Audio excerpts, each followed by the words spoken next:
ನಗರದಲ್ಲಿ ಹಿಂದೂ ಸ್ವರಾಜ್ಯ ಸೇನಾ ವತಿಯಿಂದ ರಾಮನವಮಿ ಆಚರಣೆ. ಬಾಗಲಕೋಟೆ ಜಿಲ್ಲೆಯ ಜಮಖಂಡಿ ನಗರದ ಹನುಮಾನ್ ಮಂದಿರದ ಹತ್ತಿರ ಹಿಂದೂ ಸ್ವರಾಜ್ಯ ಸೇನಾ ವತಿಯಿಂದ ಬುಧವಾರ ಶ್ರೀರಾಮನವಮಿಯನ್ನು ಶ್ರದ್ಧಾಭಕ್ತಿಯಿಂದ ಸರಳ ರೀತಿಯಲ್ಲಿ ಆಚರಣೆ ಮಾಡಿದರು. ಇನ್ನು ಇದೇ ಸಂದರ್ಭದಲ್ಲಿ ಮುತ್ತಿನಕಂತಿ ಮಠದ ಶ್ರೀಗಳು ಹಾಗೂ ಹಿಂದೂ ಸ್ವರಾಜ್ಯ ಸೇನಾ ಅಧ್ಯಕ್ಷ ಶಿವಾಜಿ ಜಾಧವ್ ಸೇರಿದಂತೆ ಗಣ್ಯರು ಶ್ರೀರಾಮನ ಭಾವಚಿತ್ರಕ್ಕೆ ಪೂಜಾ ವಿಧಿವಿಧಾನಗಳನ್ನು ನೆರವೇರಿಸಿದರು. ತದನಂತರ ಮುತ್ತಿನಕಂತಿ ಮಠದ ಶ್ರೀಗಳು ಕಾರ್ಯಕ್ರಮದಲ್ಲಿ ಆಶೀರ್ವಚನ ನೀಡಿ ಮಾತನಾಡಿದರು. ಇನ್ನು ಇದೇ ಸಂದರ್ಭದಲ್ಲಿ ಹಿಂದೂ ಸ್ವರಾಜ್ಯ ಸೇನಾ ಸದಸ್ಯರು ಹಾಗೂ ನಗರದ ಪ್ರಮುಖರು ಉಪಸ್ಥಿತಿದ್ದರು.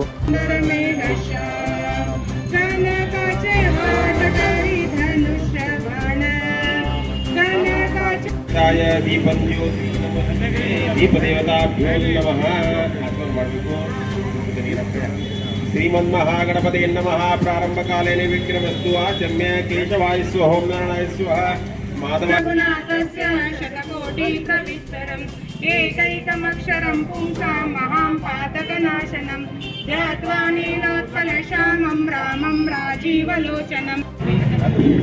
त्रैलोक्य संपदालय समल्लेखन वित्तये सच्चिदानंद रूपाय शिवाय ब्रह्मणे नमः. यमो सर्वलोकानां प्रभुजं शास्त्रपारगः तां धर्मचारिणीं शंभोः प्रणमामि परं शिवं. ಪ್ರಥಮದಲ್ಲಿ ಆರಾಧ್ಯ ಗುರುಗಳನ್ನು ಸ್ಮರಣೆ ಮಾಡಿಕೊಂಡು ಜಮಖಂಡಿಯ ಅಧಿದೇವತೆಗಳನ್ನು ಕೂಡ ಸ್ಮರಣೆ ಮಾಡಿ ಇವತ್ತು ಈ ಕಾರ್ಯಕ್ರಮಕ್ಕೆ ಕಾರಣೀಭೂತನಾಗಿರ್ತಕ್ಕಂಥ ಶ್ರೀ ರಾಮನನ್ನು ಕೂಡ ಮನದಲ್ಲಿ ಸ್ಮರಣೆ ಮಾಡಿ ಮಾತೆ ಸೀತೆಯನ್ನು ಕೂಡ ಸ್ಮರಣೆ ಮಾಡಿಕೊಂಡು ಜಮಖಂಡಿ ಮಹಾನಗರದಲ್ಲಿ ಇವತ್ತು ಜಮಖಂಡಿಯ ಹೃದಯ ಭಾಗದಲ್ಲಿರ್ತಕ್ಕಂಥ ಶ್ರೀ ಮಾರುತೇಶ್ವರ ದೇವಸ್ಥಾನದ ಆವರಣದಲ್ಲಿ ಇವತ್ತು ಶ್ರೀರಾಮನ ನವಮಿಯ ಒಂದು ಮಹೋತ್ಸವ ಇಲ್ಲಿ ಜರುಗ್ತಾ ಇದೆ. ಈ ಕಾರ್ಯಕ್ರಮದಲ್ಲಿ ಬಂದು ಪಾಲ್ಗೊಂಡಿರ್ತಕ್ಕಂಥ ಎಲ್ಲ ಗಣ್ಯಮಾನ್ಯರಲ್ಲಿಯೂ ಕೂಡ ಶರಣಾರ್ಥಿಗಳನ್ನ ಹೇಳ್ತಾ ಎಲ್ಲರಿಗೂ ಕೂಡ ಮೊದಲಿಗೆ ಶ್ರೀರಾಮ ನವಮಿಯ ಶುಭಾಶಯಗಳನ್ನು ತಿಳಿಸಿ, ಇವತ್ತು ಇಡೀ ದೇಶದಲ್ಲಿ ಅಷ್ಟೇ ಅಲ್ಲ, ಇಡೀ ವಿಶ್ವದಲ್ಲಿ ನಾವೆಲ್ಲರೂ ಕೂಡ ಶ್ರೀರಾಮನವಮಿಯ ಮಹೋತ್ಸವವನ್ನು ಬಹಳಷ್ಟು ಶ್ರದ್ಧೆ ಭಕ್ತಿ ನಿಷ್ಠೆಯಿಂದ ಆಚರಣೆ ಮಾಡ್ಕೊಂಡು ಬಂದಿದ್ದೇವೆ. ಅದರಲ್ಲಿ ಈ ವರ್ಷದ ಕೂಡ ಬಹಳ ವಿಶೇಷವಾಗಿ ಯಾಕೆ ಆಚರಣೆ ಆಗ್ತಾ ಇದೆ ಅಂತಂದರೆ, ಅಯೋಧ್ಯೆಯಲ್ಲಿ ಬಹು ದಿವಸದ ಕನಸು ಅಲ್ಲಿ ರಾಮ ಮಂದಿರ ಆಗಬೇಕು, ಅಲ್ಲಿ ರಾಮನ ಮೂರ್ತಿ ಪ್ರತಿಷ್ಠಾಪನೆಗೊಳ್ಳಬೇಕು ಅಂತಕ್ಕಂಥ ಒಂದು ಕನಸು ಈ ವರ್ಷ ಅದು ನನಸಾಗಿರುವುದರಿಂದ ಈ ವರ್ಷ ನಾವೆಲ್ಲರೂ ಬಹಳಷ್ಟು ಇನ್ನೂ ಹೆಚ್ಚಿನ ಸಡಗರ ಸಂಭ್ರಮದಿಂದ ನಾವು ರಾಮನನ್ನ ನವಮಿ ಜಯಂತಿಯ ಮಹೋತ್ಸವವನ್ನು ಬಹಳಷ್ಟು ಭಕ್ತಿಯಿಂದ ಆಚರಣೆಯನ್ನು ಮಾಡ್ತಾ ಇದ್ದೇವೆ.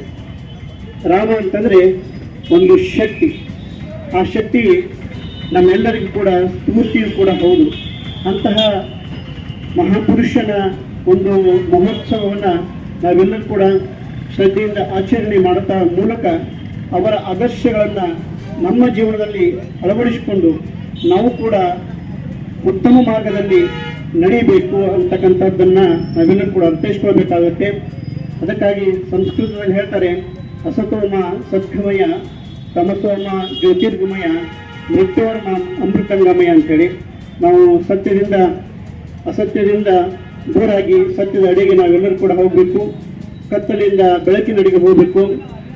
ಮೃತ್ಯುವಿಂದ ಅಮೃತದ ಕಡೆಗೆ ನಾವೆಲ್ಲರೂ ಕೂಡ ಸಾಗಿ ಈ ಜನ್ಮವನ್ನು ನಾವು ಸಾರ್ಥಕತೆ ಪಡ್ಕೋಬೇಕು ಅಂತಕ್ಕಂಥ ವಿಚಾರವನ್ನು ಈ ಸಂದರ್ಭದಲ್ಲಿ ಹೇಳಿ, ನಮಗೆಲ್ಲರಿಗೂ ಕೂಡ ಆ ಪರಮದಯಾಳು ಪಾರ್ವತಿ ಪರಮೇಶ್ವರರ ಆ ಯಾವತ್ತು ಆ ಸೀತೆಯ ಆ ರಾಮನ ಕೃಪಾ ಆಶೀರ್ವಾದ ಜೊತೆಗೆ ಆಂಜನೇಯನ ಕೃಪಾ ಆಶೀರ್ವಾದ ನಮ್ಮ ಮೇಲೆ ಸದಾಕಾಲ ಇರಲಿ ಅಂತೇಳಿ ಹಾರೈಸಿ ಒಂದೆರಡು ಕನ್ನಡಗಳಿಗೆ ವಿರಾಮ ಹೇಳ್ತೀನಿ. ಶುಭ.